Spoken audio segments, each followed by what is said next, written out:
What are you doing here? I had my fill of Ferncliff. I mean, after all, how many doilies can one woman crochet? And the people? I've met Brussels sprouts with better personality. I'm taking care of business. You. Want to get my eyes in? Apologies for my haste. It's just that I have some frustrating news. Is it about Kate? Yeah, at your request, I attempted to gain access to Dr. Keenan's cyber files on Miss Howard. Did you find out why Kate's being treated by a shrink? For the rest. Escape. No one escapes from Ferncliff. Haven't you read the brochure? I was released. No thanks to you. I asked you to give my letter to Stephen Lars. I know. I'm sorry. I was distracted. So you just ran. No, I had a lot on my mind. Well, that's really no excuse. You almost cost me the opportunity to reunite with my son. Where is Steve now? He's meeting with a colleague. Really? Does he know that you're here? Yeah. See, he signed my release papers. So, they released me. But that's enough about me. Let's talk about our deal. I told you everything you wanted to know about little boy baby Jason and his long-lost twin. Hey, lower your voice. Oh, my God. You haven't told Jason, have you? As you know, my cyber skills aren't what they once were, hence my inability to gain access to Dr. Keenan's files. So there's no way to find out Kate's diagnosis? I have my network working on it, and I also am pursuing various other channels, but it may take some time. But given Kate's precarious mental state, don't you think you should warn Mr. Sir? No, I can't go to Sonny without proof. He's dealing with too much right now. Call me when you have something on Kate. Yeah, of course. Oh, how did Fair Samantha's checkup go? Good. Sam's good. Baby's good. Oh, here. Yeah. Oh, this is miraculous. Yeah, Sam and I are very lucky. Are we going to be needing to paint the regrettably pink room blue? Well, we don't know. We don't care if it's a boy or a girl. It doesn't really matter. Well, there is a strong family resemblance. I mean, I think I see some spiky hair. Those are fingers. Thanks. Well, then he's waving. Yeah. Yeah. Outgoing. Gregarious. Clearly didn't get that from his father's DNA. Why haven't you told Jason he has a twin brother? That is none of your business.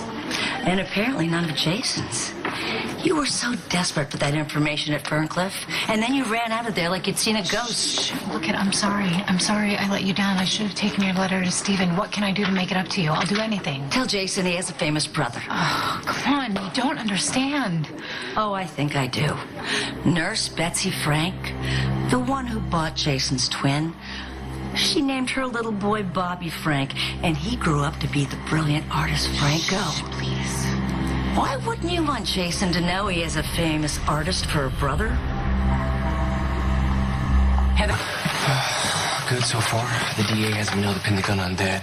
That they found it in Kate's office. Call your next witness, Mr. Martinez. I wish that were possible, Your Honor. At this time, I'd like to introduce into evidence a statement that Mr. Zakara made to the Objection. police. On what grounds? I don't know, the Sixth Amendment. My client has the right to cross-examine any testimony offered by the prosecution. Is there a reason Mr. Zakara can't appear before this court? Fear, Your Honor. His attorney, Angela Dwyer, filed a motion asking that he be excused from testifying in person for fear of his life. I'm good, Your Honor, but I don't recall a time when I have ever cross-examined a witness and they've dropped dead. Fear of reprisal from your client, Ms. Davis. If Mr. Zakara were so afraid of my client, perhaps he should have gotten an order of protection. Mr. Martinez? Perhaps Mr. Zakara felt that given Mr. Corinthos' profession... Mr. Corinthos is a coffee importer. Any attempt at all to enlist the help of the police would trigger a violent reprisal from Mr. Corinthos and or his associates. Unless Mr. Zakara is allergic to caffeine, his claim that my client is a risk is inflammatory and prejudicial. All right, enough. Strike the DA's last remark and Ms. Davis's rebuttal. Counselors, this is your last warning. Stick to the evidence before us. But that's the problem, Your Honor. The witness is not before us, so I can't ask him any questions. So I'm asking the court to deny counsel's request that Mr. Zakara's statement to the police be allowed as evidence. So ruled. That's not fair. That's not fair. Anthony told me himself that he saw something shoot out his Not tires. another word, young lady, or I'll have you thrown out of my courtroom. Your Honor, if the officer who took Mr. Zakara's statement were to deliver it as sworn testimony, would that be acceptable? Hearsay, Your Honor. If Mr. Zakara's testimony is so vital to your case, then I suggest you find a way to prevail upon him to appear. Sorry I'm late. Couldn't find the parking space. Miss anything? Who are you? Anthony Zakara. It seems my next witness is ready to take the stand, Your Honor.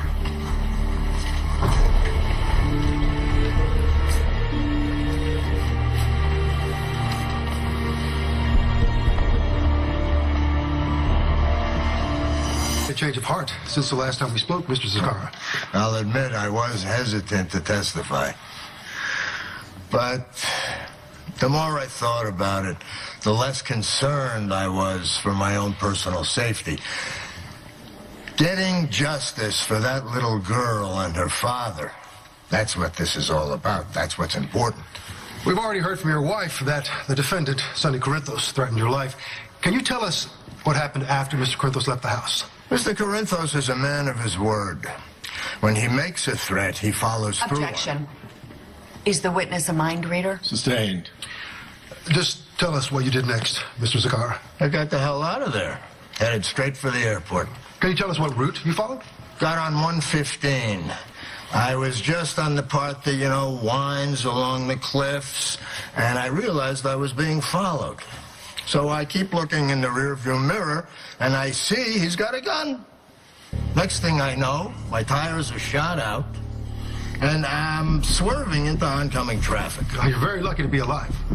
Amen. Mr. Zakara, when you looked into the rearview mirror, did you recognize the shooter? Yes, I did. It was him. Sonny Corinthos. There's that look again. The one you gave me that day at Ferncliff when I told you that Jason and Franco were twins. Personally, I'd be thrilled. Now your baby has a chance to go up and be a visionary artist instead of a hitman. My child will be nothing like Franco. We could have the nature versus nurture debate, but the fact remains. Franco and Jason are twins. They share the same DNA. I am not having this discussion with you. Oh, that information wasn't for free.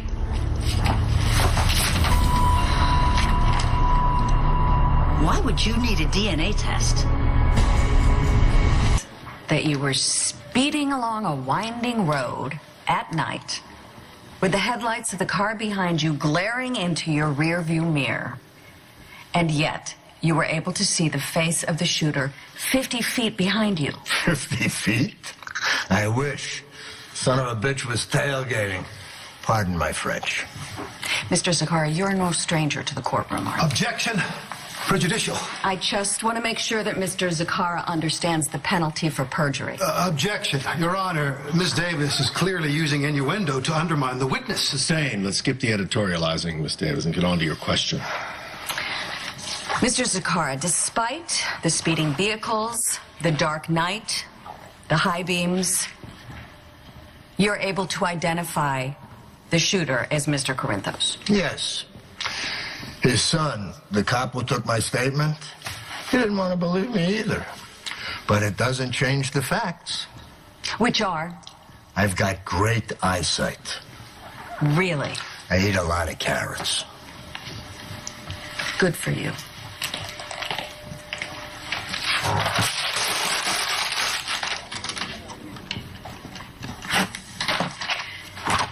Mr. Zakara, would you be so kind as to read this for the court? It's fine print a mile away, Counselor. And yet you can see Mr. Corinthos' face through a tinted windshield at night. How about this? No further questions. Redirect, Your Honor. Mr. Zakara, Miss Davis's clever theatrics aside, is it your sworn testimony that you recognized the defendant, Sonny Corinthos, as the man who shot out your tires? That's right. No further questions, Your Honor. You step down, Mr. Zakara.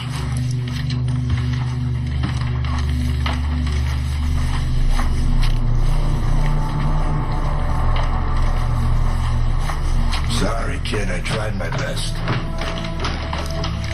Any further witnesses, Mr. Martinez? Prosecution rests, Your Honor.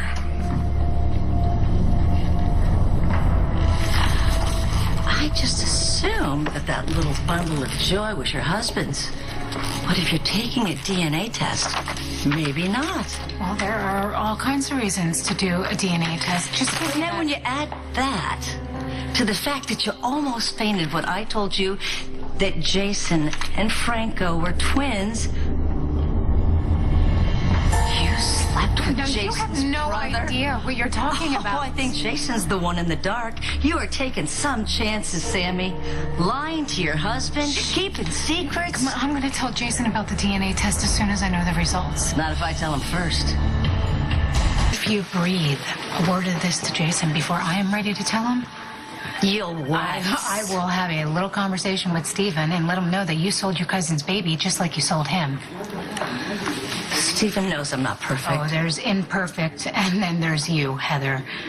I mean, I would hate for something to come out to change Stephen's opinion of you. He is the one keeping you out of Ferncliff. Are you threatening me? Well, no. I am just saying that your relationship with your son is important to you, just as important as my relationship to Jason, which means you're going to keep quiet. I mean, think, Heather. We do both have a lot to lose. As the prosecution has rested, the defense will now present its case. Ms. Davis, call your first witness. The defense will not be calling any witnesses, Your Honor. No witnesses? What the hell are you doing? My job. Okay, but I'm as much money as I pay you. You could have gotten an expert witness who put me on the stand. And have the DA cross-examine you, no way. The defense rests, Your Honor.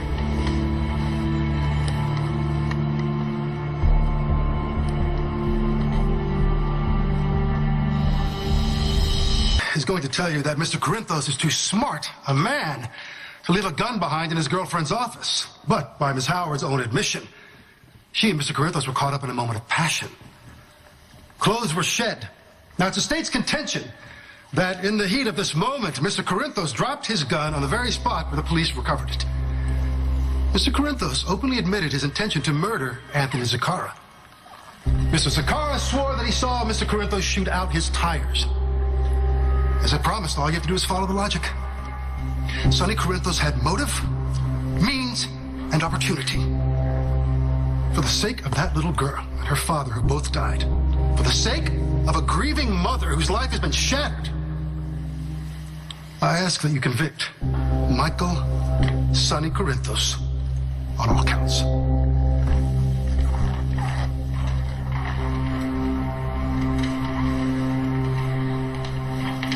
Well, the district attorney is right about one thing. Justice does need to be found for that little girl and her father that were killed on that awful night. But it is not just to convict the wrong man, and you have heard witness after witness swear that Mr. Corinthos did not shoot anyone, with the exception of Anthony Zaccara, whose integrity is questionable as his eyesight. All right, let's talk about the gun that was found in Miss Howard's office. That gun could have been left by anyone. Could have been left by the cleaning staff. It could have been left by Miss Howard's staff at Crimson. It could have been left by Miss Howard. So really, all you have is a story made up by the prosecution to try to explain this horrible accident. But it's all conjecture, speculation. No proof. There is no proof. Because the story that the prosecution told you isn't true. Mr. Corinthos did not cause the accident that killed Cole and Hope Thornhart. But somebody did. And the police need to be able to find that person. So I am asking you to do the right thing and acquit my client. The cops need to get back to work. Thank you.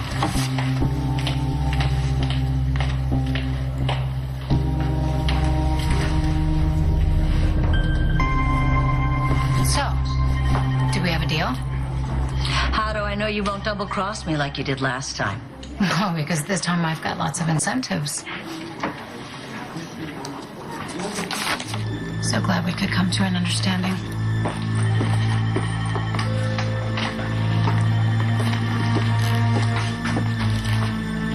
Samantha, I'm keeping my fingers crossed that the baby's Franco's.